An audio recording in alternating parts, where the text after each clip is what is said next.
Kiko, anak, ayos ka lang ba? Nay, tulungan niyo po ako. Gusto nila akong patayin. Nay, may gusto pong pumatay sa akin. Kiko, anong pinagsasasabi mo? Diyos ko, anak, ano ba nangyayari sa'yo? Alan si Kiko! Nahimatay! Kiko! Magmadali ka, Melanie. Humingi ka ng tulong sa nanay mo, bilis! Ako nang bahalang magbantay rito kay Kiko. Taon 1985, Miag-aw, Iloilo. Sa isang maliit na baryo sa lugar ng Miag-aw, nakatira ang mag-asawang sina Melanie at Alan, kasama ang bugtong nilang anak na si Kiko. Si Melanie ay nagmula sa Negros Occidental at si Alan naman ay tubong Iloilo. Nagkakilala ang dalawa sa lugar ng Antique kung saan sila dati nagtatrabaho. Nang maikasal ang dalawa ay sa kanila na pagpasyahang manirahan at bumuo ng pamilya sa nasabing lugar. Sumama na rin sa kanila ang ina ni Melanie at nagtayo din ang matandang babae ng sariling kubo nito sa naturang bayan. Kabuwanan ng Nobyembre, hapon, Biyernes, masama ang panahon noong araw na yon. Makulimlimang kalangitan at nagkakagulo ang direksyon ng hangin na tila ba nagbabadyang bumuhos ang napakalakas na ulan. Nung mga sandaling yon, nasa labas ng kanilang bahay si Melanie, nanunungkit ng bunga ng papaya na siyang ihahalok niya sa kanyang niluluto. Balak niya kasing magtinolang manok para sa kanilang hapunan. Nasa ganoong tagpo si Melanie nang humahangos na dumating si Gemma. May daladalang sombrero ang babae. Si Gemma na nanggaling pa sa kabilang baryo. Agad na natigilan si Melanie sa kanyang ginagawa nang masulyapan ang babaeng dumating. Melanie, baka naman may pera ka dyan. Kailangan ko kasi ngayon. May babayaran kasi akong utang dahil dun sa mga gamot ni Antoinette. Baka pwede mo akong bayaran dun sa utang mo. Kahit na 200 lang. Wala akong pera ngayon. Ano ba yan? Pupuntahan na lang kita sa inyo kapag dumating ng sahod ni Alan. Saka pwede namang sa susunod mo na lang bayaran yung gamot ng anak mo. Kita mo nang hirap na hirap kami ngayon tapos sisingilin mo pa ako? Ako nang inutangan mo, ikaw pa may ganang magalit? Lintik na yan. Ilang taon na yung utang mo sa akin May balak ka pa bang bayaran yon, ha? Nakakairita ka na kasi. Halos araw-araw ka na lang naniningil dito. Babayaran ko naman yung utang ko Saka 2,000 lang naman yun Yun na nga 2,000 lamang yung utang mo pero inabot pa ng ilang taon. Ni piso hindi mo nga ako magawang bayaran. Hay naku, diyan ka na nga lang. Mukhang pera talagang babaeng yun. Ang yabang-yabang, akala mo kung sino? Pag ako talaga nagkaroon ng pera, isasampal ko yun sa mukha niya. Maya-maya pa, bigla na lamang bumuhos ang malakas na ulan. Mas lalong sumama ang mukha ni Melanie dahil siya ay nabasa. Muntik pa siyang madulas sa damuhan sa sobrang pagmamadali. Ilang metro pa kasi ang layo ng bahay nila sa puno ng papaya na pinagkukunan niya ng bunga. Galit na galit si Melanie nung mga sandaling yon. Sa isip niya ay malas si Gemma dahil nang dumating yon ay saka naman bumuhos ang ulan. Nang makapasok siya sa loob ng bahay, basang-basa na ang babae. Pumapatak pa sa sahig na gawa sa kawayan ang tubig na nagmumula sa kanyang damit. Kaagad na dumiretso si Melanie sa kanilang kwarto at agad na nagpalit ng damit bago bumalik sa kusina, saka nagsimula ng magluto. Panay pa ang sulyap ng babae sa bubungan nang may namataan siyang may pumapatak na tubig ulan. Doon lang niya napansin na may butas na pala ang ilang bahagi ng kanilang bubong. Lalong nakaramdam ng pagkairita si Melanie. Dali-dali siyang kumuha ng mga sisidlan, saka inilagay sa sahig na pinapatakan ng tubig bago siya bumalik sa naudlot niyang pagluluto. Mabuti na lamang dahil bago umalis ang asawa niya ng umagang yon sa kanilang bahay, ay ipinaghuli siya ng manok na alaga nila para may pang-ulam sila pagdating ng hapunan. Nagkataong katatapos lamang ni Melanie magluto ng tinolang manok nang dumating ang anak nilang si Kiko. Nasa ika-6 na baitang na siya at nag-aaral sa kabilang baryo. Ang baryo kasi nila Melanie ay bulubundukin at halos walang pamayanan sa banda roon. Tanging sa kabilang baryo lang ang may pinakamalapit na paaralan na maaaring pasukan ng mga estudyante. Nag-aalala pang sinalubong ni Melanie ang anak niyang si Kiko. Kagaya ng kanyang inaasahan, basang-basa rin ng bata at maging ang supot na hawak ng kanyang anak na pinaglalagyan ng papel, kwaderno at lapis na singhaba na lamang ng kanyang hintuturo. Wala kasi silang pambili, kaya ang lapis na yun na lamang ang pinagtsatsagaang gamitin ng kanilang anak. Samantala, pasado 8:00 na ng gabi nang makauwi ang asawa niyang si Alan. Nung mga sandaling yun ay tumila na ang ulan. Kagaya ng nakasanayan ay lasing na naman ang lalaki. Hanggang 5:00 lang ang duty niya sa construction site sa kung saan siya nagtatrabaho. Ngunit nakagawian niya na pagkatapos ay dumidiretso sa bahay ng kumpare upang makipag-inuman. Dumaan nga pala dito kanina si Gemma. Bakit naman daw? Naniningil na naman ng utang. Mukhang nagagalit pa nga siya eh. Ikaw kasi Alan inom ka na lang ng inom. Inuuna mo pa yung pakikipag-inuman mo sa mga barkada mo kaysa sa mga pangangailangan dito sa bahay. Kung malaki-laki lang ang binibigay mong pera sa akin, nabayaran ko na sana ang babaeng yon. Ayan ka na naman sa bunganga mo, Melanie. Alam mo namang kakarampot lang ang kinikita ko sa construction. Tapos ipinangiinom mo pa. Bakit? Pera ko naman yun ah. Ano ba? Kauuwi ko lang, bubunganga mo na naman ako. Bahagya pang napapitlag si Melanie nang malakas na sinara ni Alan ang pintuan, saka ito dumiretso sa kanilang kwarto. Wala nang nagawa si Melanie kundi ang hayaan na lamang ang asawa. Sanay naman na siya sa magaspang na ugali ng kanyang mister. Construction worker si Alan, samantalang taong bahay naman si Melanie.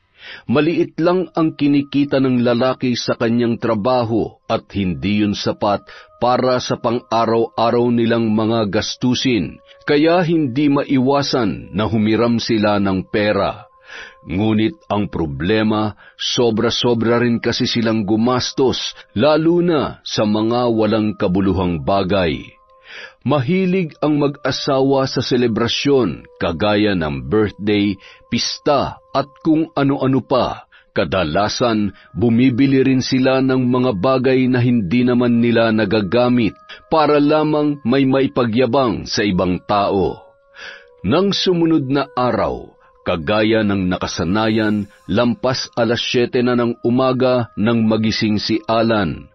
Kung hindi pa niya narinig ang ingay ni Melanie, ay hindi pa ito magigising. Para sa kanya, alarm clock na ang bunganga ng kanyang misis. Halos hindi maipinta ang muka ni Alan nang tuluyan itong bumangon sa kanyang higaan. Bahagyang napainat pa ang katawan ng lalaki bago ito dumiretso sa sala. Mula sa sala, naaamoy niya ang ginigisang bawang at sibuyas ng kanyang asawang si Melanie. Anong niluluto mo dyan? Anong ulam natin? Gising na pala ang hari. Ayun, pinagluluto kita ng adobong kangkong. Adobong kangkong na naman? Wala na bang iba? Kabibigay ko lang ng pera nung nakaraan ah. Ubus mo na? Aba, puro karne ang ulam natin nung nakaraan. Alam mo namang kakarampot lang ang kinikita ko sa construction. Hindi ka pa rin marunong magtipid? Yan, dyan ka magaling. Napupunta lang naman lahat ng kinikita mo dyan sa mga kumpare mo. Inom lang kayo ng inom. Nay, Ano po ang ulam? Kiko, mabuti pa'y umutang ka na muna ng sardinas kay Mang Ramon. Pumunta na ako sa tindahan ng matandang yun kaninang umaga.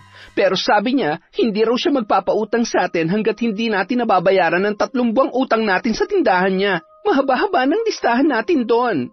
Bah, yabang nung matandang yun ah. Ang mamahal naman ng mga tinitinda. Pumunta ka na kaya muna kay Carlos. Subukan mo manghiram ng pera. Pinautang mo naman siya ng pera noong nakaraang taon, hindi ba? Pandagdag na rin sa gastusin. Malapit ng birthday ni Kiko. Sige, susubukan ko. Magtyaga-tyaga na lang muna tayo ngayon sa adobong kangkong. Pasado 10:00 na ng umaga nang umalis sa bahay nila si Alan. Kagaya ng napag-usapan nilang mag-asawa, pumunta siya sa bahay ni Carlos. Isa rin ito sa mga kumpare niya dahil inaanak ni Alan ang panganay noong si Pedring. Halos 2 baryo pa ang nilakad ni Alan bago ito tuluyang nakarating kina Carlos. Naabutan pa niya ang asawa ni Carlos na papaalis sa bahay noon. Nakaporma ang babae at halatang may mahalagang lakad. Alan, napadalaw ka. Ang ganda naman ng suot natin ngayon ah. May lakad ka ba, Mare? Oo, pupunta ako kila Tiang Maribeth. Tsaka susunduin ko rin sa kanila si Pedring. Halos mag-4 na araw na kasi siyang nasa lola niya eh. Ganun ba?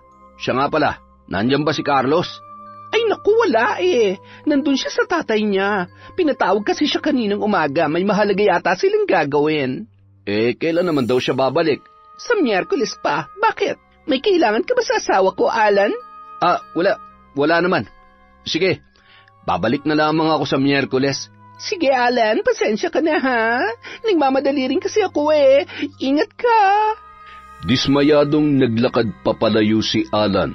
Sa isip-isip niya, hindi responsibilidad ni Alan ang kanyang mga gastusin, pero bakit nagkataon na nung araw na pinuntahan niya pa, umalis ang kaibigan? Tahimik na nagmumuni-muni sa mga sandaling yun si Alan habang naglalakad pabalik sa kanila nang madaanan niya ang kumpare niyang si Bonifacio, asawa ni Gemma, yung babaeng inuutangan nila ngunit hindi naman binabayaran. Kung hindi pa siya tinawag ng kumpare, ay hindi niya ito mapapansin.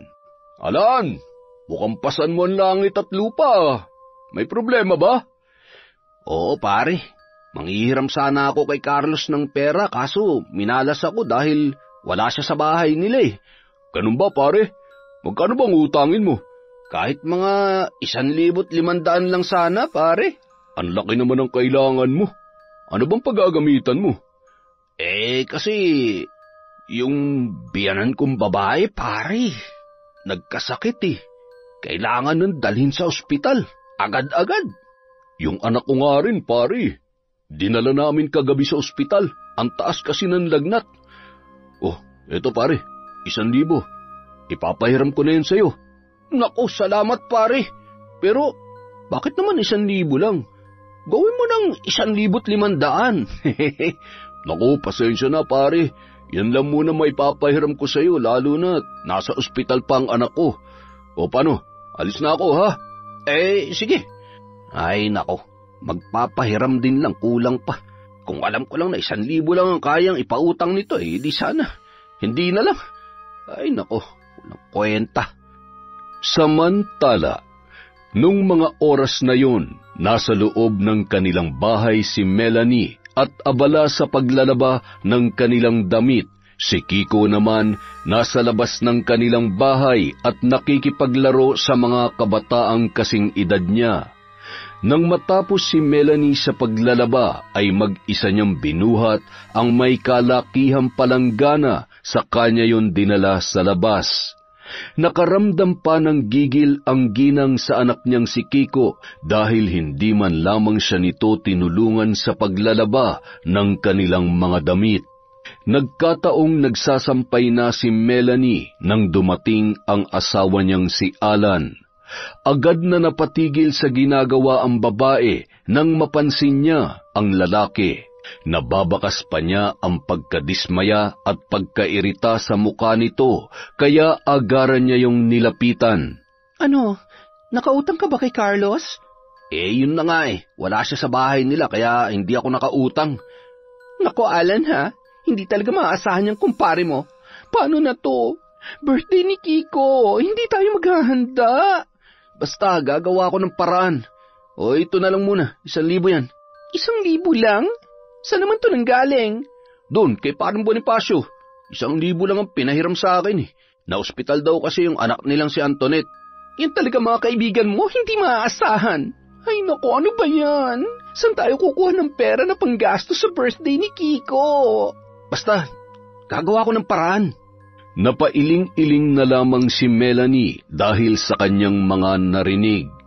Muli siyang bumalik sa naudlot niyang pagsasampay, samantalang dumiretso naman sa loob ng bahay si Alan upang matulog. Nang matapos ang babae sa kanyang ginagawa, saka siya bumalik sa loob at nakinig ng drama sa radyo nilang debaterya. Araw ng linggo, 3:30 pa lamang ng madaling araw ay nagising na ang mag-asawang sina Alan at Melanie. Maaga silang nagluto ng almusal. Pagpatak ng 4:30 ng umaga, sa kanila ginising ang anak nilang si Kiko at nag-agahan. Bandang 5:00 na nang bumaba sila sa baryo at pumunta sa pinakamalapit na simbahan sa bayan upang magsimba. Nang makarating sa lumang simbahang Katoliko, walang imik silang pumasok sa loob. Eksakto naman nang makarating sila ay bigayan na ng alay. Huling dumating ang pamilya ni Melanie sa simbahan, kaya sa bandang likuran na sila nakaupo. Nang maiabot sa kanila ng ibang tao ang basket na may pera, ay agad yung kinuha ni Alan. Saglit niyang sinilip ang basket at ganun na lamang ang tuwa niya nang makita niya yung halos mapuno na ng barya. Ang higit na nakaagaw ng kanyang atensyon ay ang mga papel na pera. Sunod-sunod na napalunok si Alan. Nagpalinga-linga sa loob ng simbahan at nang makumpirma niyang walang nakatingin, nagkunwari siyang maglalagay, pero ang ginawa niya ay kinuha ang mga papel na pera. Sa kanya yun nilagay sa kanyang bulsa bago pinasa ang basket sa sakristan na medyo may kalayuan sa kanya. Sanay na si Alan sa ganoong gawain. Dahil abala ang mga tao sa loob ng simbahan sa pakikinig sa pari, hindi nila namamalayan ang kanyang ginagawa. Ngunit nakita yon ng kanyang asawang si Melanie. Alan, bakit mo kinuha? Nasa simbahan tayo, pera yan ang simbahan. Ay nako, ano ka ba? Hinaan mo nga yung boses mo. Huwag kang mag-ingay dito. Oo na, pero bakit mo ginagawa yan? Ay nako, baka may makakita sa'yo. Huwag kang mag-alala. Sinisiguro ko sa'yo na walang makakakita sa atin. Saka, ano ka ba? Huwag ka nang umakto na parang anghel dyan. Magagamit natin ang perang to. Ilang araw na lang, birthday na ng anak mo. Wala na tayong ibang mapagkukunan kundi ang abuloy dito sa simbahan. Natahimik na lamang si Melanie dahil sa sinabi ng asawa. Muling binalik ni Alan ang atensyon sa harapan at umakto sila na parang walang nangyari. Nang matapos ang misa ay agad silang lumabas ng simbahan. Binilang na rin ni Alan ang pera at ganun na lamang ang tuwa nito nang malamang higit 2,000 ang kanyang nakuha. May 500 din kasing nasama at sa isip-isip ni Alan kung sino man ang naglagay ng ganun kalaking pera, marahil ay mayaman ang taong yun. Maging si Melanie ay tuwang-tuwa rin, lalo na't sa isipin na matutuloy na ang pinaplano nilang birthday party para sa kanilang anak na si Kiko. 5,000 na rin kasi ang kanilang naipon. 1,000 sa inutang nila kay Bonifacio, 2,000 na ninakaw nila sa simbahan, at 2,000 na natirang sweldo ni Alan sa construction. Hindi na rin sila nagsayang pa ng oras at agad silang dumiretso sa palengke at bumili ng kanilang mga kakailanganin. Maglulumpia ako. Pansit bihon. Ay, teka, Kiko, gusto mo ba ng spaghetti? Opo, nanay. Saka hotdog po. Sige, bilang mo na rin siya ng hotdog, Melanie. Magpapalit yun din tayo. Yung maliit lang.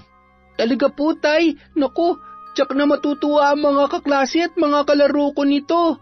Abay, dapat lamang, anak. Saka, pagsabihan mo sila na magdala ng mga regalo, ha? Sabihin mo yung maganda at mahal. Kapag ayaw nila magdala ng regalo, edi wag mo silang imbitahin sa birthday mo. Sige po, nay. Bakas sa kanilang muka ang katuwaan habang namimili para sa ihahanda nila sa nalalapit na kaarawan ni Kiko. Nang araw ding yun ay agad na inimbitahan na mag-asawa ang mga taga-baryo nila at maging ang malalapit na kaibigan para sa magaganap na kaarawan ng kanilang anak.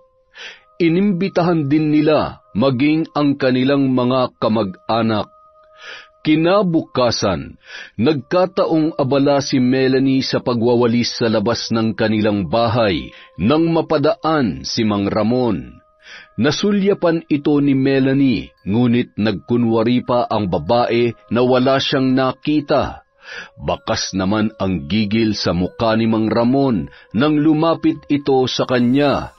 Oy, Melanie, nabalitaan kong may gaganapin kayong birthday party dito ah.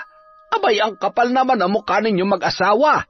Ang lakas ng loob ninyong magpa-party hindi nyo nga magawang bayaran ang mga utang ninyo sa tindahan ko. Ano ba naman kayo, Mang Ramon? Kaya aga-aga ang init-init ng dugo nyo. Huwag ka mag-alala, magbabayad naman kami. Kailan ba yung bayad-bayad na yan? Sa katapusan, tama. Magbabayad kami sa katapusan. Abay, siguraduhin nyo lang. Dahil kung hindi ay ipapabarangay ko na kayo. Hindi na nagtagal si Mang Ramon at agad na itong umalis.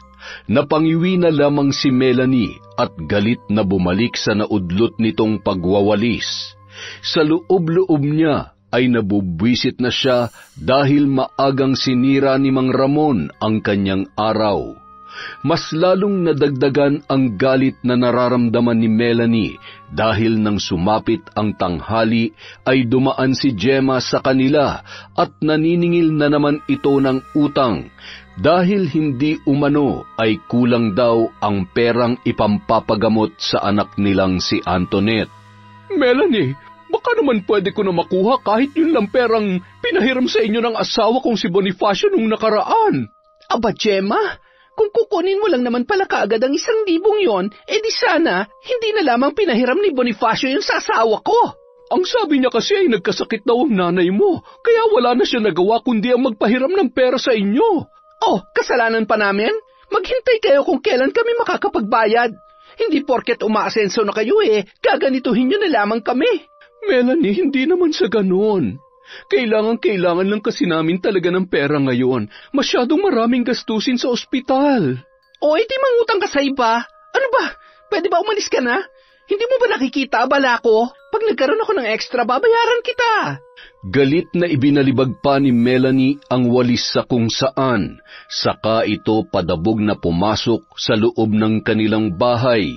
Akmang susunod pa sana sa kanya si Gemma nang bigla niya itong malakas na pinagsarhan ng pintuan at maging ng mga bintana. Wala nang nagawa si Gemma kundi ang umalis na lamang. Nang makapasok sa loob ng kanilang bahay, agad na tumungo sa kusina si Melanie at naghain ng kanin at ulam sa dahon ng saging. Binabalak niyang dalhin yon sa pinagtatrabahuhan ng kanyang asawa. Kung hindi supot ay dahon ng saging kasi ang nakasanayan nilang gawing lalagyan ng kanilang baon. Bahagya pang napasilip si Melanie sa bintana at nang masiguro na wala na doon si Gemma, saka siya lumabas. Bitbit ang dahon ng saging na may lamang pagkain at mag-isang tinahak ni Melanie ang masukal na daanan patungo sa bayan kung saan nagtatrabaho ang kanyang asawa. Nang sumunod na araw, 3:30 pa lamang ng madaling araw ay nagising na ang mag-asawa at maagang nag-asikaso ng kanilang mga gagawin. Maagang nagluto ng iba't ibang putahe si Melanie, samantalang tumungo naman si Alan sa mga kumpare nito upang matulungan siya sa paglilitsyon ng baboy ramo na binili pa nila sa kabilang bayan. Sobrang abala ang mag-asawa ng umagang yon, lalo na't yun na ang araw ng 12 kaarawan ng anak nilang si Kiko. Maaga ring dumalaw sa kanila si Nanay Gracia. Siya ang ina ni Melanie. Tinulungan siya ng ginang sa pagluluto at paghahanda sa nasabing selebrasyon. Pasado 10:00 na ng umaga nang sila ay matapos. Pagpatak ng 11:00 ay dinumog ang bahay nila Melanie ng maraming panauhin. Halos lahat ng bisita nila ay mga kamag-anak, kabaryo, matalik na kaibigan at mga kakilala. Naroon din ang mga kaklase at kaibigan ng kanilang anak. Mabuti na lamang nabilhan nila ng bagong damit si Kiko. Nagmukha yung nakaaangat kumpara sa ibang mga kabataan na kanilang bisita. Sa labas ng bahay nila ginanap ang naturang pagdiriwang. Naglagay sila ng napakahabang mesa at mga upuang gawa sa kawayan. Samut-saring pagkain ang nakahain sa mahabang lamesa. Mayroong pansit, lumpia, dinuguan, adobong manok na may gata, at syempre, hindi mawawala ang spaghetti at maging ang paboritong hotdog ni Kiko. Sobrang lakas din ng musika na kanilang pinatutugtog. Bawat bisitang naroon ay nagkakasiyahan. May mga kumakain, karamihan sa mga kababaihan ay nagkukwentuhan. Ang ilan sa mga kabataan ay masayang naglalaro at ang mga kalalakihan naman ay nasa bakuran at nag-iinuman. Melanie, masyado naman yatang marangya ang selebrasyon ng kaarawan ni Kiko ngayon. Saan kayo kumuha ng panggastos? Naku, huwag mo nang isipin ang bagay na yon, Nay. Ang dapat makisaya ka na lamang. Minsan lang naman to. Ay nako, kahit pansit lang sana ang inihanda nyo ay sapat na yon. Dapat mas iniisip niyo ang kinabukasan ng anak niyong si Kiko kesa sa mga ganitong kasiyahan. Hay nako, Nay, binubungangaan niyo na naman ako. Hindi naman sa ganoon, anak. Ang sa akin lang ay mas marami pa sanang bagay na pwede niyong paggamitan ng pera na pinanggagastos niyo rito. Maraming utang pa nga kayong mag-asawa na hindi nababayaran. Ay nako, bahala ka na nga dyan, Nay. Kiko anak, dadalhan ka ba ng regalo ng mga kaibigan at kaklase mo? Opo, pero 4 pa lang po ang natanggap ko. Ay nako, pumunta lang talaga rito yung mga yan para makikain. Palibhasa mga patay gutom. Kiko, happy birthday sa'yo. Ay, siya nga pala, Melanie. Nasaan si Alan? Nandun ho sa likod, Mang Ramon. Nagiinuman sila ron. Ay, ganun ba? Sige at pupuntahan ko na lamang muna. Napaismid pa si Melanie nang tuluyan ng tumalikod si Mang Ramon. Sa loob-loob niya ay naiinis siya sa lalaki dahil hindi man lang nag-abalang magbigay ng regalo o kahit pera man lamang sa anak niyang si Kiko. At talaga namang dumalo pa ang matanda sa birthday ng kanyang anak, gayong naniningil naman ito ng utang. Nasa ganoong sitwasyon si Melanie nang nilapitan siya ng mga malalapit niyang kaibigan. Todo puri ang ginawa ng mga ito sa kanya dahil sa nagaganap na marangyang kaarawan ni Kiko.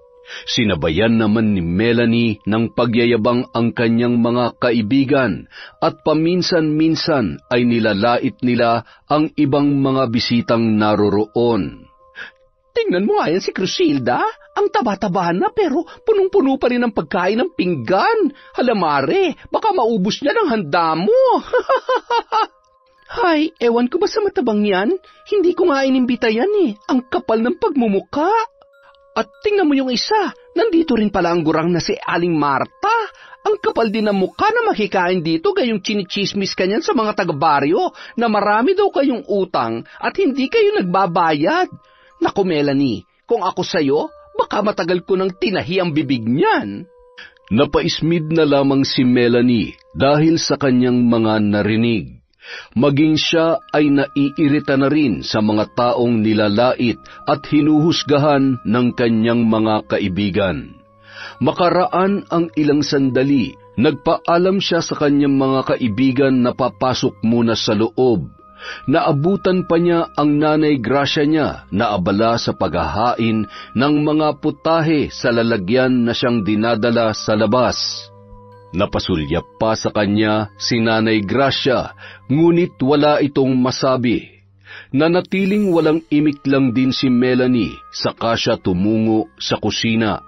Naabutan niya roon ang ilan sa mga kamag-anak nila na abala sa paghuhugas ng kanilang pinagkainan. Nagkwentuhan sila saglit bago muling lumabas si Melanie, ngunit nung mga sandaling yon, may daladala na itong 2 banga ng lambanog. Tuwang-tuwa ang kanyang mga kaibigan nang makita ang kanyang bitbit. Hindi na rin sila nagsayang ng oras dahil agad nila yung binuksan at pinagsaluhan. Kagaya ng asawa niyang si Alan ay mahilig din uminom si Melanie, ngunit umiinom lamang siya kapag mayroong okasyon o hindi kaya ay sa tuwing kasama niya ang kanyang mga kaibigan. Samantala, nang araw ding yun, habang ipinagdiriwang nila ang kaarawan ng kanilang anak, lingid sa kanilang kaalaman ay nagluluksa ang mag-asawang sina Bonifacio at Gemma dahil sa pagkamatay ng kanilang anak na si Antoinette nung araw na yun. Leukemia ang sakit ng bata. Ginawa na rin nila ang iba't ibang paraan para maipagamot ang anak nila. Sa katunayan ay maraming ospital at doktor na ang nilapitan nila, ngunit mas lalo lamang lumala ang karamdaman ng kanilang anak, hanggang sa sumuko na ang katawan nito. Labis na paghihinagpis ang naramdaman ng mag-asawa, lalong-lalo na si Gemma. Halos hindi nito matanggap na tuluyan ng pumanaw ang kanilang anak. Sobrang nasaktan at nagluksa ang babae dahil sa sinapit ng kanilang pinakamamahal na anak ni Bonifacio. Nang araw ding yun, kaagad nila itong dinala sa morgue. Makaraan ang 2 araw, saka inuwi ang bangkay ni Antoinette na mag-asawa. Marami ang nagulat at nalungkot nang mabalitaan nila ang nangyari. Halos lahat sa kanilang baryo ay nakiramay. Nakikiramay ako at ang aking pamilya. Gemma, ikinalulungkot ko ang sinapit ng anak mong si Antoinette. Alam kong mahirap, ngunit kayanin mo yan. Pagtibayin mo ang kalooban mo. Salamat, Sheila. Maraming salamat. Ngunit, gayong wala ng anak ko, hindi ko alam kung makakaya ko pa bang mabuhay. Lakasan mo lamang ang loob mo, Gemma. Tandaan mong narito pa kaming mga nagmamahal sa'yo. Tibayan mo ang loob mo. Ay, siya nga pala. Nakadalaw na ba dito si Melanie? Hindi pa. Abala pa yata ang mga yun, lalo na't balita ko may sakit ang nanay niya. Ha? Paano naman nangyari yun? Nakita ko si Aling Gracia nung nakaraan na. Siya pa nga nag-asikaso sa amin sa bahay ni Melanie at nagluto. Siya nag-asikaso sa inyo? Teka, anong ibig mong sabihin? Gemma, walang sakit si Aling Gracia. Saka, hindi mo ba alam? Nung mismong araw na namatay ang anak mo, ipinagdiwang ni na Melanie at Alan ang 12 kaarawan ng anak nilang si Kiko. Ano? Habang nagluluksa kami sa pagkamatay ng aming anak, nagdiriwang naman pala sila ng kaarawan ng anak nila. Gayong kaya kami nakapos sa pera ng asawa ko sa pambayad ng gamot ni Antoinette. ay dahil din sa kanila. Nagsinungaling sila sa amin. Sinabi nila may sakit ang ina ni Melanie kaya hindi sila makapagbayad. Ngunit pinanggastos lamang pala nila sa birthday ni Kiko. Ay, Gemma, pasensya ka na. Hindi ko alam na. Hindi mo pa pala alam. Wala kang dapat ihingi ng tawad, kumare.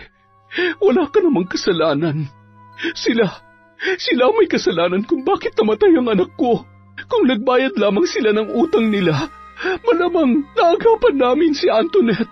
Kung hindi lamang sila naging makasarili, marahil ay buhay pa ang anak ko ngayon. Ang anak ko, ang kawawa kong anak. Oh, Sheila, nandito ka pala. Ay, teka, ano nangyari sa asawa ko? Gemma, ayos ka lang ba? Bonifacio, sila Melanie may kasalanan kung bakit nawala si Antoinette. Maghihiganti ako sa kanya. Ano bang ibig mong sabihin? Teka, sa kwarto nga tayo mag-usap, Gemma. Pinagtitinginan ka na ng mga tao. Humanda sila. Gagantihan ko sila. Labis na nanginginig at namumutla na si Gemma dahil sa sobrang galit. Kaagad naman siyang inalalayan ng asawa niyang si Bonifacio. Humingi pa siya ng paumanhin sa mga naroroon, sa kanya dinala sa kanilang silid si Gemma. Iyak ng iyak ang babae, kaya walang nagawa si Bonifacio kung hindi ang yakapin na lamang yun. Araw ng Sabado, tanghali na nang magising ng araw na yon si Melanie. Kagaya ng nakasanayan, agad siyang dumiretso sa kusina at nagtimpla ng kape, sa kanya yun dinala sa kanilang sala. Pinaandar din ni Melanie ang debaterya nilang radyo at nakinig ng balita habang maingat niyang sinisimsim ang mainit-init pang kape. Nagbabagang balita. Isang bangkay ng matandang babae ang natagpuan sa liblib na bahagi ng Baryo Miagaw, Iloilo, kaninang madaling araw bandang 3:30. Ayon kay Chief Police Officer Blanco, karumal-dumal ang sinapit ng biktima. Wakwak ang tiyan nito, nawawala ang laman loob at wasak ang ulo, kaya nahihirapan ang mga otoridad na matukoy ang pagkakakilanlan.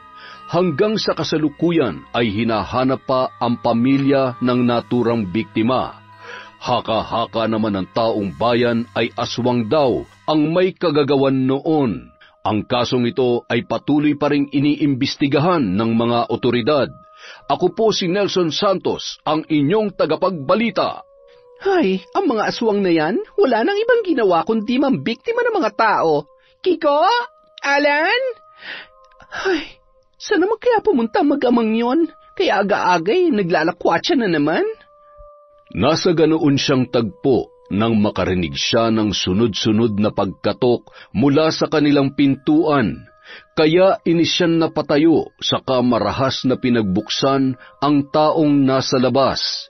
Napakunot noo pa siya nang bumungad sa kanyang harapan ang nanay niyang si Gracia. Oh, Nay, ang aga niyo Ba't napadalaw kayo? Wala. Nasasabik lamang akong makita ang apo ko. Si Kiko, nasaan siya? Wala nga po sila dito ni Alan May pinuntahan yata. Pumasok muna kayo sa loob. Gusto niyo ba magkape? Tubig na lamang, anak. Uminom ako ng pinakuloang luya kaninang 5:00. Ay, naku, Nay. Bakit bang hilig niyo sa inuming yan? Ang pangit naman ng lasa. Huwag mong sabihin yan. Baka nakakalimutan mong yan ang pinaiinom ko sa iyo dati tuwing nagkakasipon at nagkakaubo ka. Nakasanayan na ni Nanay Gracia na magpakulo ng luya tuwing umaga. Yun ang iniinom niya imbis na kape.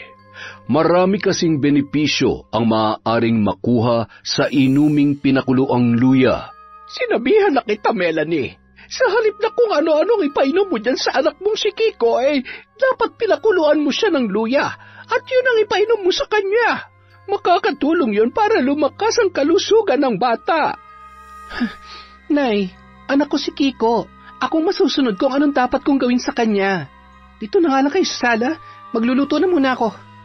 Napailing-iling na lamang si Nanay Gracia. Sa loob-loob niya, namumroblema siya hindi lang sa anak niyang si Melanie, kundi pati na rin kay Kiko. Isa pa, hindi naman ganyan dati ang ugali ng kanyang anak, ngunit naimpluwensyahan na ito ng kanyang mga kaibigan. Malalim na napabuntong hininga si Nanay Gracia. Ilang saglit pa, dumating din ang mag-amang sina Alan at Kiko. Nang makita ni Kiko ang kanyang lola, ay napatakbo itong lumapit sa matandang babae. Nagmano ang bata, saka humalik sa pisngi, kagaya ng kanyang nakasanayan. Napangiti naman si Nanay Gracia dahil sa ikinilos ng apo at iniabot nito sa bata ang isang supot ng chicharon. Kainin mo yan, Kiko. Hindi yan karne ng baboy o baka, dahil ang chicharon na yan ay gawa sa bawang. Masarap yan, bukod dun ay masustansya pa. Opo, sige po Lola, salamat po. Nay, nandito pala kayo. Kumusta ho? Eto, sa awa ng Diyos ay malusog naman at nasa mabuting kalagayan. Mabuti naman ho kung ganun. Sige, puntahan ko lang ho muna ang asawa ko sa kusina. Kiko, saan ba kayo galing ng tatay mo? Bakit mukhang nakainom yata ang isang yon? Dun po kila Tio Carlos. Nag-inuman nga ron sila pero isang bote lang ng birang ininom ni tatay. Ay naku, ang tatay mo talaga. Kaya aga-aga umiinom na. Isinama ka pa niya. Lola, nasan po sila Binsoy? Yung mga pinsan mo, sumama na sa nanay nila. Kakauwi lang nila sa Antique kaninang umaga. Lola, malayo po bang Antique? Maganda po ba dun, Lola? Oo, malayo yon. Saka maganda sa lugar ng Antique. Kapareho lang dito sa lugar natin. Sana makapunta rin kami nila nanay sa Antique. Gustong-gusto ko rin pong pumunta sa lugar na yon. Saka para makagala kami rin ng mga pinsan ko. Napanguso si Kiko dahil sa sinabi ng kanyang lola. Malapit ang loob niya sa kanyang mga pinsan na sina Binsoy, Ada at Vina, mga anak ng Tia Belen at Tio Lito niya. Noong kanyang kaarawan ay dumalo ang mga yon. Hindi niya tuloy maiwasang manabik sa isipin na kung kailan na naman niya muling makakasama ang kanyang mga pinsan, gayong bihira lamang pumunta ang mga yon sa Iloilo. Maya-maya pa, bumalik sa sala si Melanie at tinawag ang maglola upang mag-agahan. Hindi na rin nakatanggi pa si Nanay Gracia dahil sa amoy pa lang ng daing na niluto ng babae ay natatakam na siya. Habang nasa kalagitnaan sila ng pag-aagahan, nabanggit ni Nanay Gracia na kung kailan daw ba makikiramay sila Melanie sa lamay ng anak ni na Gemma. Kagaya ng karamihan, matagal na ring alam ni na Melanie at Alan ang tungkol sa balitang pagkamatay ni Antoinette, ngunit hindi pa napag-usapan ng mag-asawa ang tungkol sa pakikiramay sa mag-asawang sina Gemma at Bonifacio. Isa pa, iniiwasan ng mga ito ang dalawa dahil baka sa halip na makiramay sila ay singilin pa sila sa kanilang utang. Kailan naman kayo pupunta doon? Hindi pa namin naiisip ang bagay na yan, Nay. At saka, baka singilin lang kami ng mga yon ng utang, kaya wag na lang muna. Tsaka, patay lang naman yon. Kailangan pa ba kami ron? Melanie, yung bibig mo. Hay nako, Nay. Ang totoo naman kasi niyan, palibhasa, hindi marunong mag-alaga ng bata. Mas inuuna pa nila yung pera nila. Mabuting tao si Gemma. At alam kong mabuti rin siyang ina sa kanyang anak. Ngunit hindi natin hawak ang kapalaran. At saka, hindi ba malaki rin ang naitulong sa inyo ng pamilyang yon? Sige, Nay. Doon ka na lang sa kanila kumampi. Hindi sa kinakampihan ko sila, anak. Mag-iingat kayo. Huwag niyong kakalimutan na bawat kasamaang ginagawa ninyo ay may naghihintay na karma. Anong sinasabi niyong kasamaan na ginagawa namin? Sinasabi niyo ba na masama kaming tao, Nay? Tama na yan. Nasa harapan tayo ng pagkain. Natahimik na lamang ang mag-ina dahil sa ginawang pagsaway sa kanila ni Alan. Matapos nilang mag-agahan ay tumulong na rin sa kanila si Nanay Gracia sa pamamagitan ng paghuhugas ng kanilang pinagkainan. Ilang oras pang nagtagal ang matandang babae sa kanilang bahay at pasado 2:00 na ng hapon nang ito ay umalis. Kinabukasan, bigla na lamang tinamaan ng karamdaman si Kiko. Inaapoy ng lagnat ang bata at biglang may tumutubong mga pantal sa kanyang katawan. Maliban doon ay kapansin-pansin din ang biglaang panlalaki ng kanyang tiyan. Ngunit hindi lamang yun binigyan pansin na mag-asawa sa pag-aakalang normal lang at nilagnat lang ang bata, kaya pinainom lamang nila ng paracetamol upang mawala ang lagnat noon. Hindi rin nakipaglamay ang mag-asawa hanggang sa inilibing na ang anak nina Bonifacio at Gemma ay hindi pa rin sila nagpapakita. Ni hindi man lamang sila nag-abalang magpadala ng pakikiramay sa mga yon. Hanggang sa lumipas ang mga araw, napansin nilang mas lalong lumalala ang kalagayan ni Kiko. Umabot pa sa punto na hindi na ito makatayo o makalakad. Mas lalo ring tumaas ang lagnat nito. Namutla at sa maikling panahon ay bigla na lamang itong nangayayat. Nanlalalim din ang mga mata ng bata, napuno ng pantal ang katawan at mas lalong lumobo ang kanyang tiyan na tila ba 4 na buwan na buntis.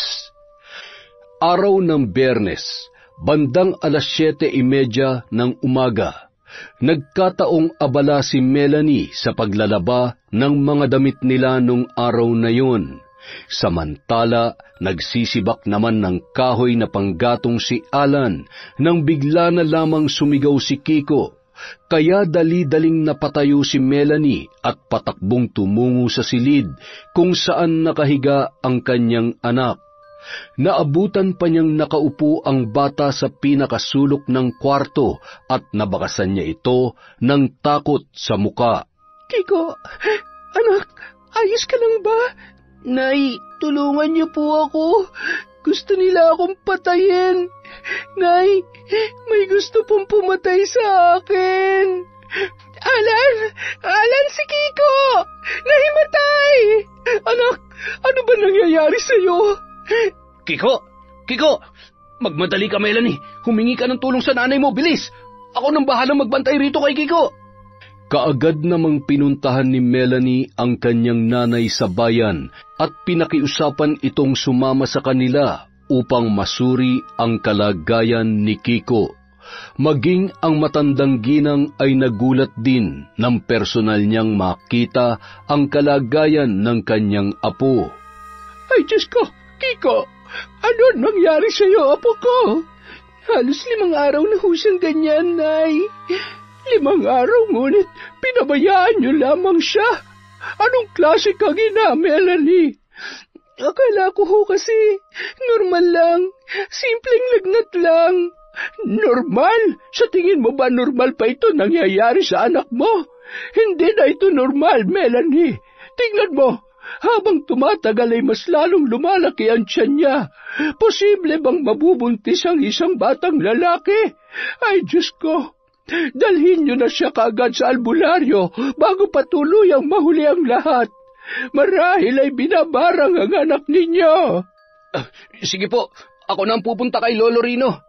Noong araw ding yun, kaagad na tumungo si Alan sa karatig baryo at pumunta sa bahay ni Lolo Rino, isang kilalang albularyo sa lugar at malapit ding kamag-anak ng kanyang pamilya.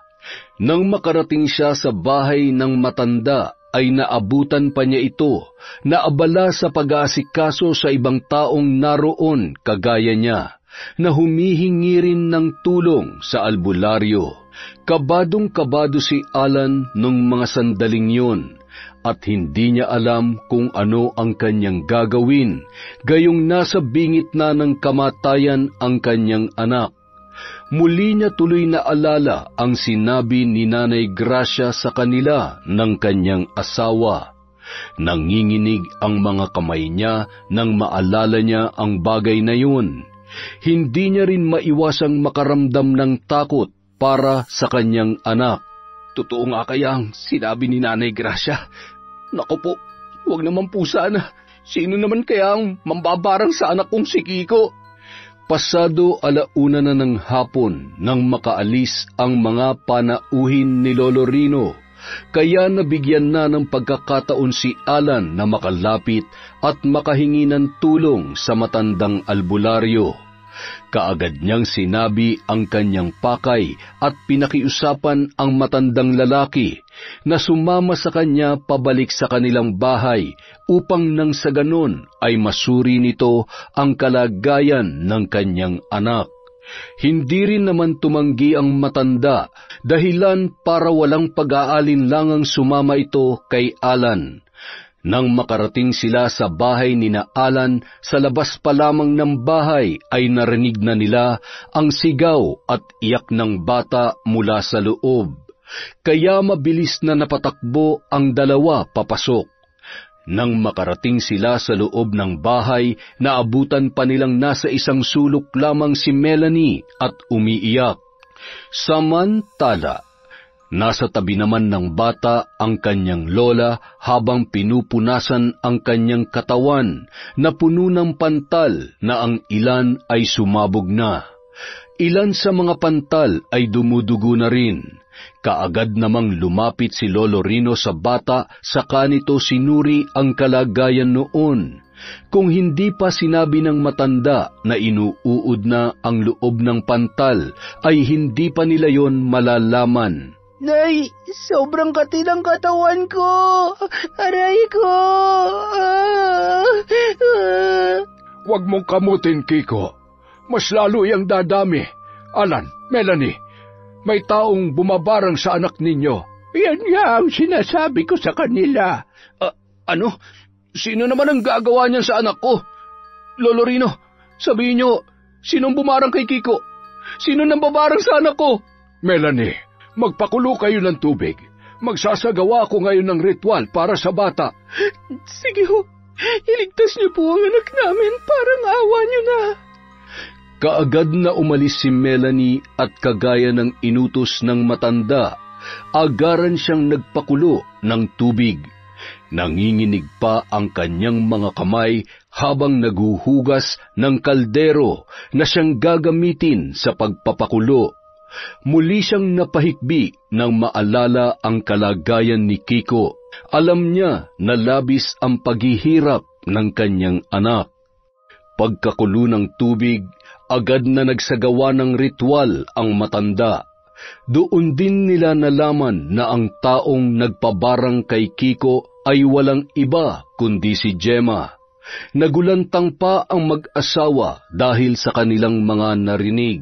Hindi nila akalain na magagawa yun sa kanila ni Gemma. Yan na nga bang sinasabi ko?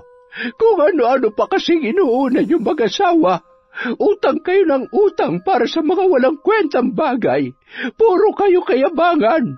Tingnan niyo tuloy ang nangyari sa inyong anak. Muli namang nag-usal ng orasyon si Lolo Rino upang malabanan ang sumpa na binigay sa katawan ni Kiko. Subalit masyadong malakas ang nambarang sa kanya, dahilan kung bakit hindi agad umepekto ang orasyon. Layuan mo na ang batang ito. Lubayan mo na si Kiko. Hindi ko lulubayan ng batang ito. Pera ang inutang ng mga magulang niya at buhay ng bata ang magiging kabayaran. Tigilan mo na yan. Alam kong alam mo na may kaparusahan ng pambabarang. Mukhang malaki ang binayad sa iyo na nagpabarang, ngunit gagawin kong lahat upang mailigtas ang batang ito. Naguguluhang nagkatitigan sina Melanie at si Alan. Hindi nila narinig ang sinabi ni Mamang Minda. Ito ang matandang babae na nambarang kay Kiko. Ang tanging narinig lang nila ay ang ginagawang pagsigaw ni Lolo Rino. Habang isinasagawa ang orasyon, ay iyak naman ang iyak si Kiko. Samantala, Nasa isang madilim na lugar si Gemma kasama ang kilalang mambabarang na si Mamang Minda. Nakaupo lamang sa isang sulok ang babae, samantalang nilalabanan naman ng matanda ang manggagamot sa batang kanyang binarang. Gigil na gigil si Gemma habang pinapakinggan ang itim na orasyon na ginagawa ng mambabarang. Yan ang nararapat sa iyo, Melanie. Palagi mo na lamang akong pinagtataguan. Ilang taon mo na akong tinatakbuhan dahil sa utang mo. Kulong-kulo na talagang dugo ko sa iyo. Ginusto mo talagang magalit ako, pues humanda ka. Pero ang inutang mo, dahil dyan namatay ang anak ko, kaya anak mo rin ang magiging kabayaran. Lintik lang ang walang ganti, Melanie. Samantala, ilang saglit pa, biglang natigilan si Lolo Rino. Sa sobrang lakas ng mambabarang na kanyang kalaban ay biglang sumakit ang kanyang dibdib at nagawang putulin noon ang sinasagawa niyang orasyon. Agaran namang inalalayan ni Alan si Lolo Rino nang sumuka ng dugo ang matandang albularyo. Lolo, ayos lang ho ba kayo? Ano nangyari? Masyadong malakas ang mambabarang na nambarang kay Kiko. Kung hindi ako nagkakamali, kilala ko ang mambabarang na yon. Kilalang kilala ko siya. Lolo, sabihin niyo, sino nambarang sa anak ko? Sino siya? Siya ay walang iba kundi si Minda, ang nakatatanda kong kapatid. Hindi ko may tatangging higit na mas malakas ang kapatid kong yon kumpara sa akin. Marami na siyang nabarang na hindi ko natalo. Alan, Melanie, patawad, ngunit hindi ko matatalo ang kapatid kong mambabarang. Diyos ko, Alan, ano nang gagawin natin? Kiko, paano na ang anak nating si Kiko? Hindi ko alam. Lolo Rino, may iba pa bang paraan para maputol ang sumpa sa katawan ni Kiko? Meron pa, kung makakahanap kayo ng mas malakas na albularyo, yung mas malakas pa sa kapatid ko. Ano mangyayari kapag hindi kami nakakita ng malakas na albularyo? Mamamatay si Kiko. Tinitiyak ko sa inyo, mamamatay ang anak ninyo. Hindi, Lolo Rino. Pakiusap, iligtas niyo ang anak ko. Pakiusap po. Lolo, maliban sa paghanap ng malakas na albularyo, meron pa po bang ibang paraan? Wala nang ibang paraan. Maliban na lamang kung babawiin mismo ni Gemma ang barang. Ngunit ang buhay naman ng babaeng yon ang malalagay sa kapahamakan. Kukumbinsihin ko si Gemma. Susubukan ko siyang pakiusapan na bawiin ang barang. Nahihibang ka na ba, Melanie? Sa tingin mo ba gagawin yun ni Gemma? Kung nakinig lang sana kayo mag-asawa sa mga payo ko, marahil ay hindi sana kayo umabot sa ganitong sitwasyon. Tingnan niyo tuloy. Pera ang inutang ninyo, ngunit anak nyo naman ang binarang. Anak nyo ang nakatatanggap ng karma sa lahat ng mga kasalanang ginawa ninyo. Mas lalong napahagulgol ng iyak si Melanie dahil sa kanyang mga narinig. Nanginginig siyang lumapit sa kanyang anak na si Kiko na noong mga sandaling yon ay nanghihinang nakahiga sa kanilang kama. Nanginginig pa si Melanie nang yakapin ang kanyang anak, samantalang nakasandal naman sa pintuan si Alan at tahimik na lumuluha. Labis na nagsisisi ang mag-asawa dahil sa nangyari. Muli nilang naalala ang mga kasalanang kanilang nagawa, ang pagsisinungaling, pangungutang para may maipagyabang lamang sa ibang tao, pagiging mapanghusga, at naalala rin nila ang ginawa nilang pagnakaw sa loob ng simbahan. Gulong-gulo ang isip ng mag-asawa. Hindi nila alam kung ano ang dapat nilang gawin upang mailigtas ang nag-iisa at pinakamamahal nilang anak. Nang dahil sa pangyayaring yun, napagdesisyonan ni Nanay Gracia na doon na lang pansamantalang manirahan sa bahay ng mag-asawa upang maalagaan at mabantayan niya ang kanyang apong si Kiko. lumapit na rin sa mga kakilala at mga kaibigan nila ang mag-asawa upang humingi ng tulong sa mga tao. Ngunit lahat ng mga kinikilala nilang kaibigan ay pinagkaitan sila ng tulong. Habang lumilipas ang mga araw, mas lalong nanghihina si Kiko at mas lalong nangangayayat. Minsan halos hindi rin ito makahinga ng maayos at lalong lumala ang kanyang karamdaman. Sunod-sunod na kamalasan ang dumating sa buhay ng mag-asawa. Natanggal sa trabaho si Alan dahil palagi itong lumiliban, kaya mas lalong nadagdagan ang kanilang problema.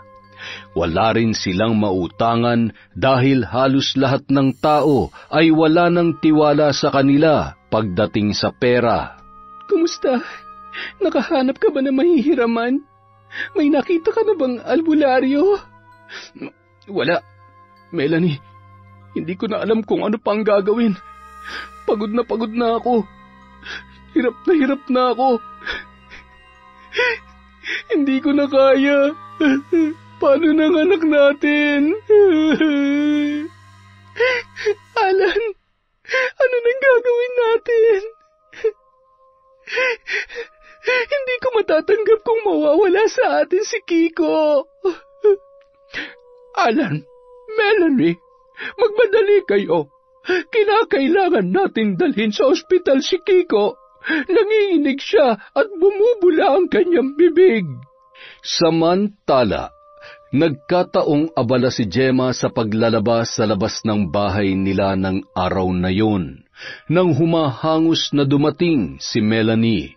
Hindi na nabigla pa si Gemma nang makita niyang umiiyak ang dati niyang kaibigan.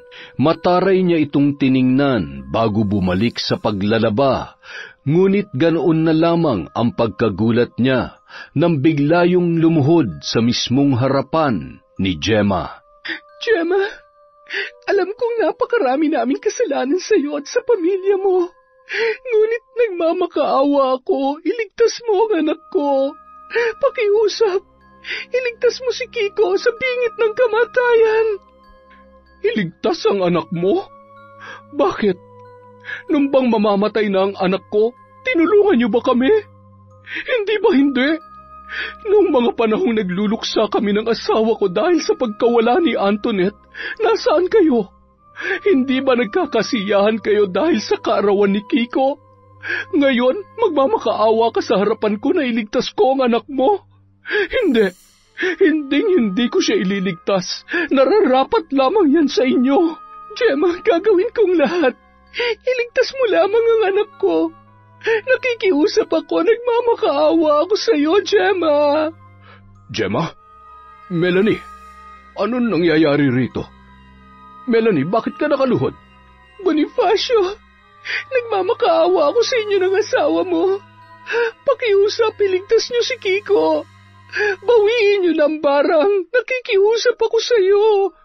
Barang? Anong ibig mo sabihin? Gemma, anong sinasabi ni Melanie? Teka, Gemma, sabihin mo nga, may kinalaman ka ba sa nangyayari ngayon sa anak nila Alan? Wala. Anong wala? Kung wala, bakit nandito ngayon si Melanie at nagmamakaawa sa atin? Sabihin mo ang totoo. Ano ang nangyayari? Oo na, ipinabarang kong anak nila. Ipinabarang ko si Kiko. Kasalanan nila kung bakit namatay ang anak natin, Bonifacio. Kasalanan nila yon. Gemma, ano bang pinagsasasabi mo? Alam kong alam mo na wala silang kasalanan sa pagkamatay ni Antoinette. Bago pa man sila nakapanghiram sa ating mag-asawa ng pera, may sakit ng leukemia si Antoinette. Kaya bakit mo ibinubuntong ang pagluluksa at galit mo sa kanila? Gemma, pakiusap, tigilan mo na to. Para sa akin, para sa ikatatahimik ng kaluluwa ng anak natin. Bonifacio, gustuhin ko mamabawi ang barang, ngunit hindi na pwede. Dahil oras na bawiin ko yon, babalik sa akin ang sumpa. Ano? Ano nang gagawin natin? Parehong napahagulgol ang dalawang babae. Si Bonifacio naman napahilamos na lamang ng sariling muka. Naisip din niya na kung hindi pa pala siya umuwi ng araw na yun, ay hindi niya malalaman na ang asawa pala niya ang nagpabarang sa anak ng kanyang kumparing si Alan. Halos 2 araw pa lamang ang nakakalipas nang malaman niyang binabarang si Kiko, ngunit hindi niya lubos akalain na may kinalaman pala roon ang kanyang asawang si Gemma. Nang araw ding yun, kaagad na sumama ang mag-asawa kay Melanie patungo sa ospital, kung saan nila dinala si Kiko. Nang makarating sila roon, inabutan pa nila si Nanay Gracia na umiiyak sa gilid ng higaan. Namumutla pa rin ang bata at may nakatusok na dextrose. Nagulat pa si Nanay Gracia nang makita ang mag-asawang sina Gemma at Bonifacio. Sa halip na magalit ang matandang babae, humagulgol na lamang ito ng iyak. Alam niya na may kasalanan din si Melanie, kaya nangyayari yon sa kanila. Wala rito si Alan. Sumama siya kay Rino. Sa pagkakaalam ko ay tutungo sila sa bahay ng mambabarang. Salamat po. Diyan na po muna kayo. Pupuntahan ko lamang sila. Sasama ko. Buhay ng anak ko nakataya rito, kaya sasama rin ako. Sigurado kayo? Sige, tayo na. Lakad-takbo ang ginawa nilang tatlo hanggang sa tuluyan na silang nakalabas ng ospital. Hindi na rin sila nagsayang pa ng oras at agad na tumungo sa bahay ng matandang mambabarang. Sa tulong na rin ni Gemma. Kabisado kasi ni Gemma ang daan papunta sa bahay noon dahil ilang beses na siyang nakapunta roon. Nang makarating sila ay naabutan pa nilang nagtatalo sina Lolo Rino at si Mamang Minda. Manang, tigilan mo na ang pambabarang. Marami ka ng taon nasaktan at binawian ng buhay. Yung matandang babae na binalita noong nakaraang linggo, hindi ba't ikaw rin ang nambarang doon? At saka, yung matandang babae na nawasak ang ulo. Manang, tigilan mo na ito. Ako nga, ngunit sumusunod lamang ako sa utos ng mga taong nanghihingi sa akin ng tulong. Isa akong mambabarang, kaya tungkulin ko ang mambarang. Bakit, Manang? Sa tingin mo ba isa kang Diyos? Na kung gusto mo manakit o pumatay ng tao ay gagawin mo na lamang basta?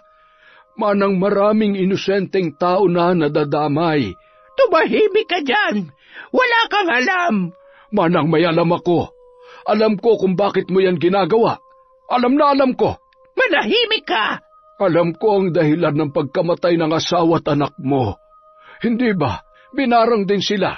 Kaya bilang paghihiganti ay nag-aral ka mambarang at ginawa mo rin yun sa nambiktima sa asawa at anak mo. Sinabi ng tumahimik ka! Hindi, Manang. Ikaw, tigilan mo na yung ginagawa mo. Naipaghiganti mo na ang anak at asawa mo. Hindi pa ba yun sapat? Maraming inosente na nadadamay. Bumalik ka na. Bumalik ka na sa dati, Manang. Bilang isang manggagamot. Pakiusap. Kahit para sa anak at asawa mo na lamang.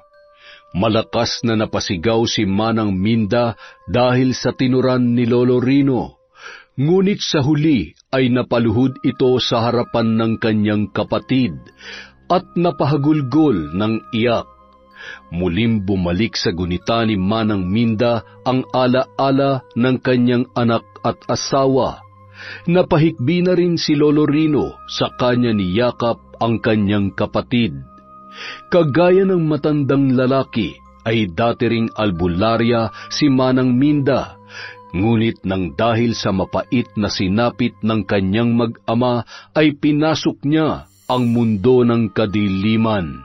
Manang Minda, narito ako upang makiusap sa inyo na bawiin niyo na ang barang kay Kiko. Alam mo naman kung ano magiging kapalit noon, hindi ba? Alam ko, at nakahanda akong pagbayaran yun. Alam ko rin namang may kasalanan ako sa mga nangyari, lalo na't ako nakiusap sa inyo na barangin ang inosenteng batang yun. Gemma, sigurado ka ba sa desisyon mo? Gemma, bakit?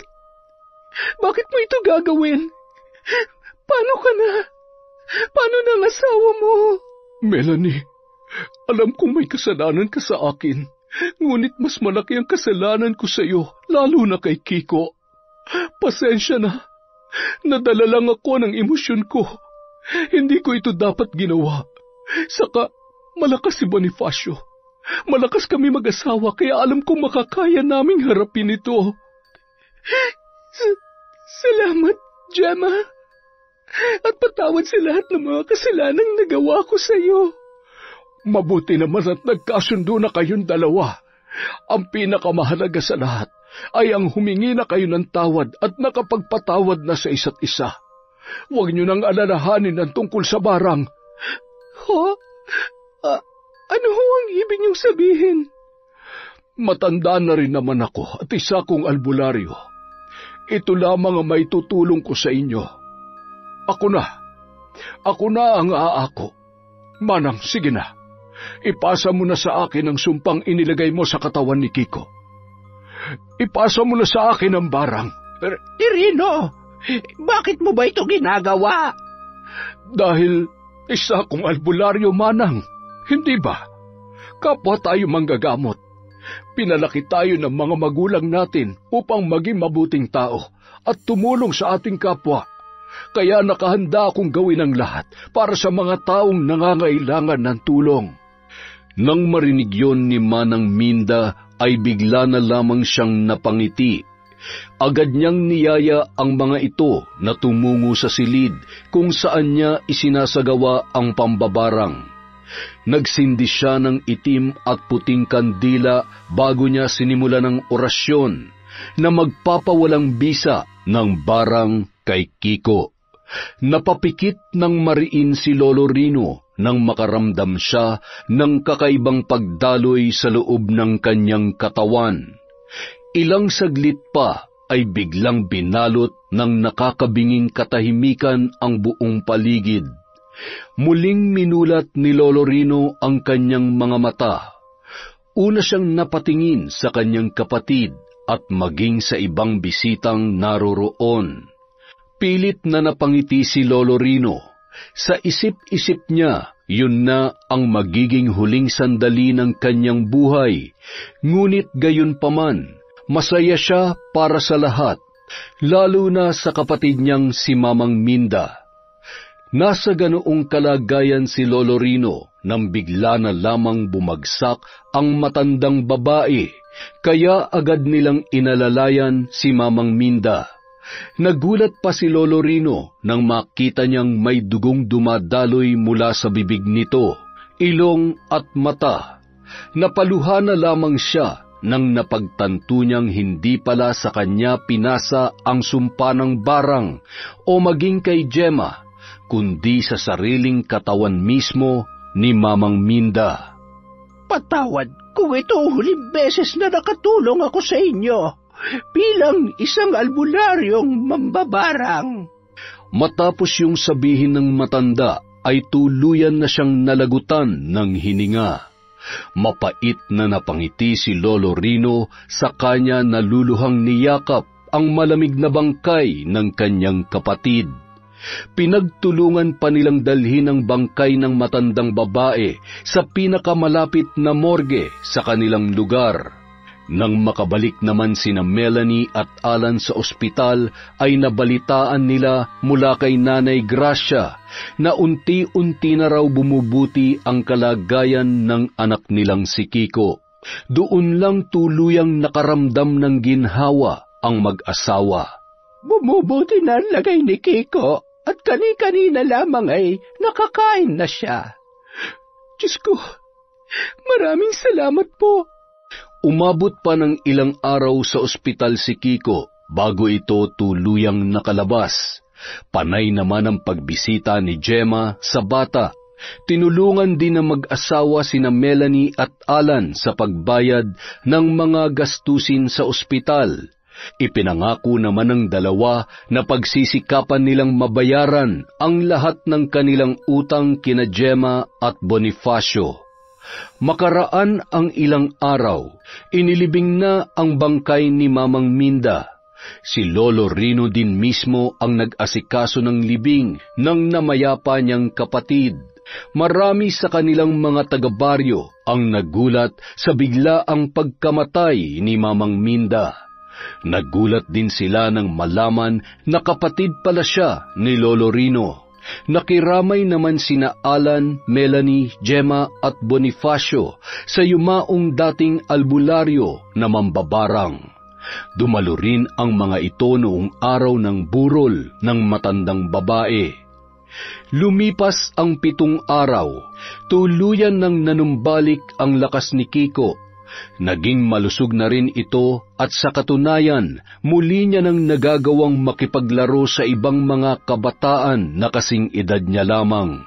Sa awa ng Diyos at sa tulong na rin ni Bonifacio ay muling nakahanap ng panibagong trabaho si Alan.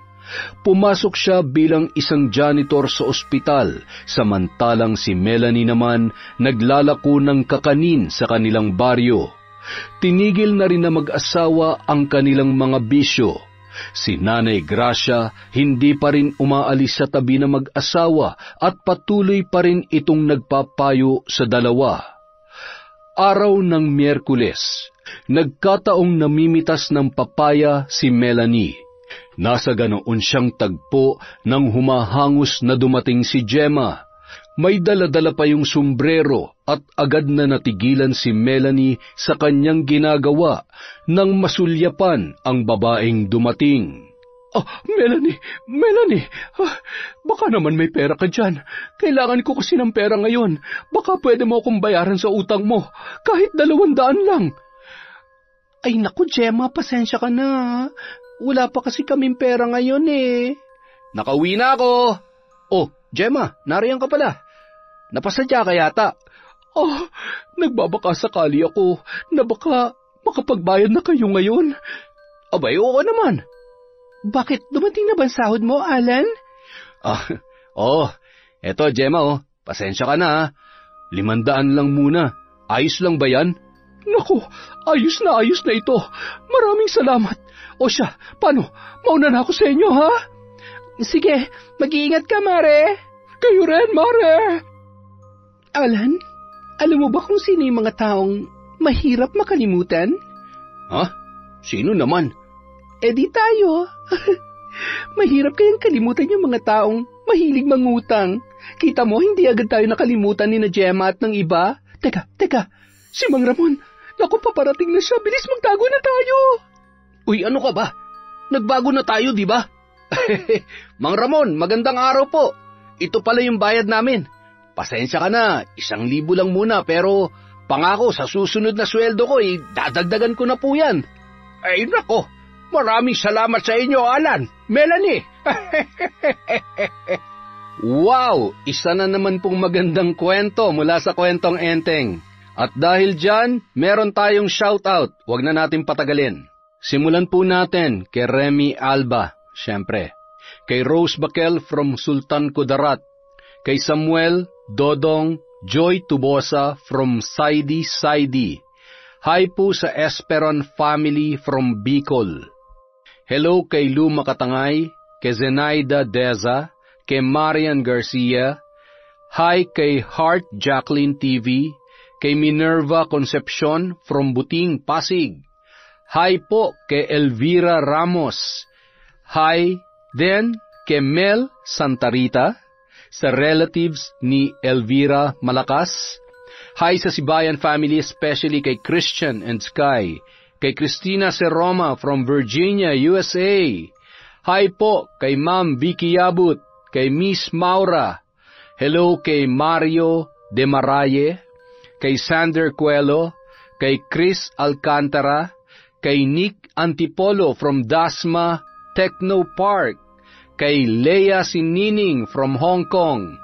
Hi kay Ednalyn Tupas, kay Maribel Santiago, kay Michael J. Neones. Hi kay D. Jonah Angelica.